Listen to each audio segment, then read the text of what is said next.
saya adalah Ibu Dr. Anda Haja Yudiwati T. Maskun Sofwan. Saya di sini tampil sebagai Ketua Umum Yayasan Jami Al-Falah Jambi. Nah, saya sedikit cerita ya, sejarah atau biografi saya lah ya. Saya itu sejak kecil sangat menyukai kegiatan sosial kemasyarakatan. Sejak mahasiswa atau sejak SMA mahasiswa, saya terjun di kegiatan sosial kemasyarakatan dan juga kegiatan lainnya. Ya, jadi begitu saya dewasa, untuk jurusan sekolah saya setelah saya masuk di perguruan tinggi, saya mengambil jurusan psikologi ya. Karena saya menganggap psikologi itu kan mempelajari tentang jiwa manusia. Dan yang saya hadapi sehari-hari di masyarakat adalah ya manusia tentunya, yang dengan segala karakternya, ya, dengan segala macam latar belakangnya, itu sangat membantu saya dalam kegiatan saya sehari-hari.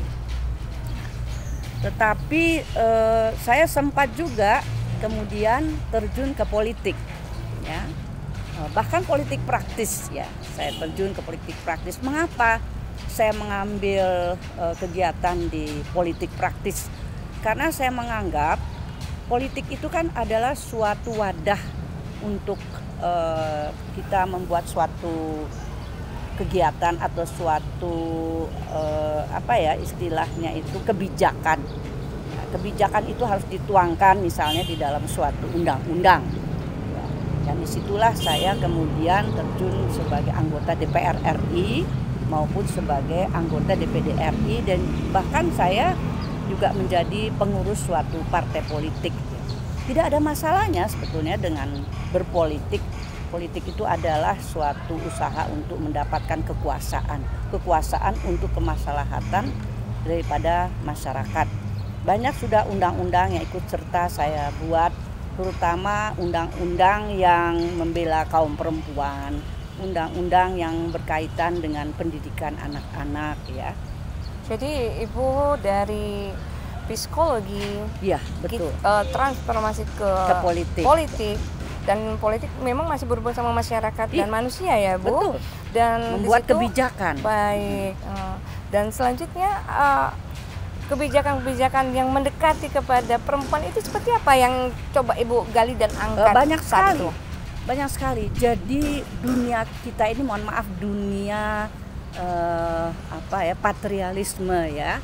Segala sesuatu itu dipandang dari sudut patrial atau sudut laki-laki lah begitu ya. Jadi saya menginginkan banyak kaum perempuan yang terjun ya sebagai penentu kebijakan, baik kebijakan di legislatif maupun di eksekutif. Nah, saya kan bidangnya legislatif. Oleh karena itu sebelum saya turun mencalonkan diri sebagai anggota dewan, saya berjuang dengan teman-teman kaum perempuan agar perempuan itu bisa banyak duduk di lembaga pengambil kebijakan. Ini contohnya aja ya Mbak Novi ya. Misalnya kalau kaum perempuan tidak banyak berada di posisi pengambil kebijakan, undang-undang itu yang seharusnya membela kaum perempuan bisa saja ya tidak ada fokusnya ke sana. Ini yang kecil aja. Kalau ada bencana alam di suatu tempat ya, biasanya kan didirikan tenda, diberikan bantuan. Nah, kalau tidak ada suatu rasa empati dengan kaum perempuan atau dengan anak, nanti bantuannya sederhana. Bantuan paling selimut, sembako. Tapi karena kita perempuan, kita punya kekhasan tertentu yang sudah diberikan oleh Allah SWT. Kita punya alat reproduksi, kita juga bisa hamil dan lain sebagainya. Tentu bantuan tersebut bagaimana ada susu bayi, bagaimana ada untuk keperluan wanita yang khusus, pembalut perempuan dan lain sebagainya. Jadi tidak itu ke itu saja, itu yang saya maksud. Harus ada kaum perempuan di jajaran penentu kebijakan. Dan saat ini saya udah selesai. Apa aktivitas keseharian yang mengisi Ibu Jadi, saat ini? Iya, saya pikir saya sudah cukup ya. Saya sudah 3 periode di Kedewanan, DPR maupun DPD RI, Dapil Jambi. Nah, tahun lalu saya tidak mencalonkan lagi, saya mau fokus ngurusin Yayasan Jami Al-Falah Jambi ini gitu. Dulu juga sambil saya pulang ke Jambi, saya juga ikut serta membimbing yayasan ini. Tapi sekarang saya lebih fokus ngurusin yayasan dan juga lebih fokus untuk kesehatan masyarakat. Baik.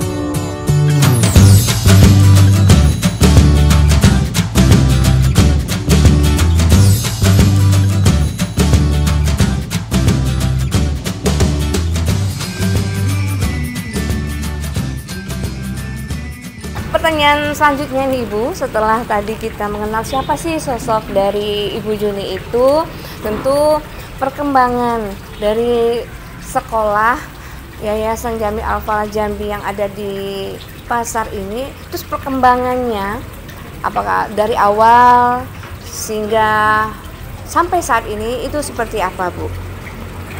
Jadi kan kita itu kan berdiri tahun 1988 ya. Awalnya itu belum ada ini gedung ini. Kami meminjam tempat di Islamic Center. Sampai sekarang juga masih ada yang TK.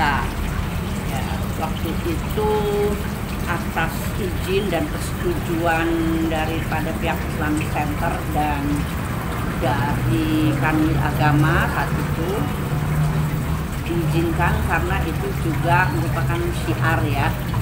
Itu kan lingkungannya masjid. Kita kan visinya ingin terwujudnya syiar Islam sejak dini terhadap anak-anak kita. Nah, mula-mula memang jumlah murid itu kalau nggak salah ada 75 di tahun 1988 itu. Iya. Jadi baru ada TK sampai SD kelas 2. Lalu kami berpikir kalau terus-terus begini ya nggak bisa maju, sehingga dibangunlah gedung ini di tahun 1989, selesai di akhir Desember. Saat itu berakhir masa jabatan Bapak Mas Musafah sebagai Gubernur Jambi. Gedung ini dan baru 2 tingkat. 2 tingkat Iya. saat itu Bu. TK di sana tetap, SD pindah ke sini. Kemudian dirasa kita juga perlu lab, perlu aula, ya, dan tambahan kelas. Lalu dibangun sampai tingkat 3. Tentu saja sudah bangunan diperiksa ya, cukup fondasi untuk membangun sampai ke tingkat 3. Nah inilah jadinya SD Islam Al-Falah, Kelurahan Pasar, Kecamatan Danau Teluk, di mana yang bersekolah di sini anak-anak istilahnya itu kelas tinggi ya, kelas 4, 5, dan 6. Sudah cukup banyak itu ya. Jadi kalau di seluruh SD itu ada kurang lebih 1000 murid. Untuk jumlah murid ya Bu. Jumlah untuk dan gedung-gedungnya perkembangannya itu bukan jadi ya, murid ini kita kan baru banyak. Pertama Iya. ya. Lalu dipandang perlu untuk membangun lagi di sebelah kiri masjid. Jadi konsepnya itu harus ada masjid. Oh iya. Apakah masjidnya milik pemerintah atau yang di Simpang Kawat kita membangun masjid ya, Iskandari, Masjid Al-Falah. Dibangunlah Al-Falah gedung 2, ini menjadi gedung 1.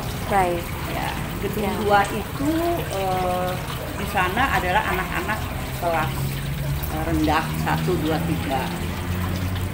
Itu dibantu oleh Bapak Abdurrahman Saifi almarhum saat itu, beliau yang menjabat sebagai gubernur. Jadi luar biasa para petinggi daerah Saat itu untuk masuk ke sekolah itu, ya Bu. Ya, karena kita kan sifatnya non profit ya, semua dikembalikan untuk kepentingan sekolah, kepentingan yayasan.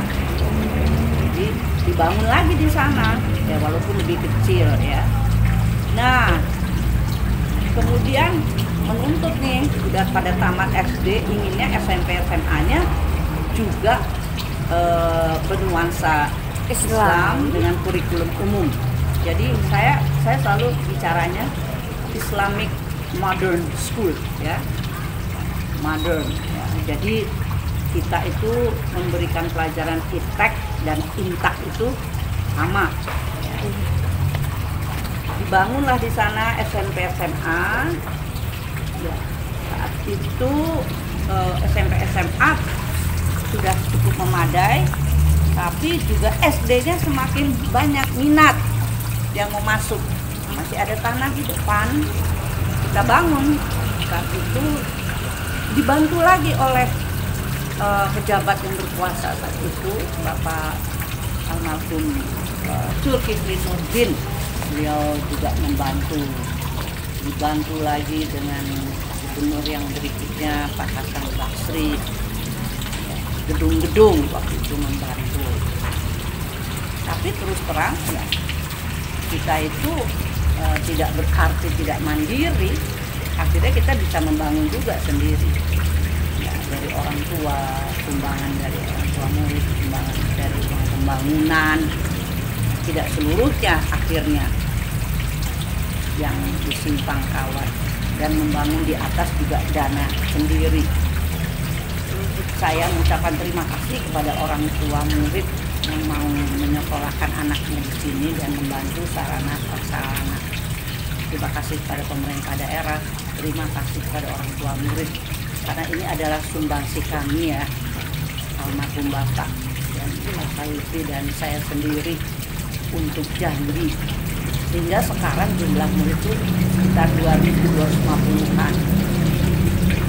Mulai dari kelompok belajar, taman kanak-kanak ada di Islamic Center maupun di Simpang Kawat, kemudian juga ada SD, SMP, SMA Islam Al-Falah, seluruhnya total itu 2.250 murid. Jadi di Yayasan Jami Al-Falah sendiri itu jenjang pendidikannya sudah sangat lengkap ya Bu, mulai dari kelompok bermain, lalu ada taman kanak-kanaknya, iya. Dilanjutkan nanti ada sekolah dasar dan SMP SMA-nya, tetap bernuansakan Islam ya Ibu. Tetap dengan kurikulum istilah kami ya, 100% Islam, 100% umum.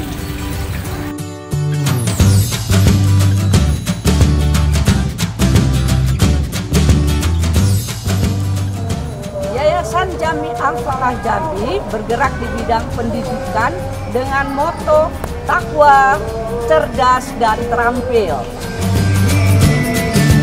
Visi daripada yayasan adalah membangun syiar Islam melalui pembinaan sumber daya manusia sejak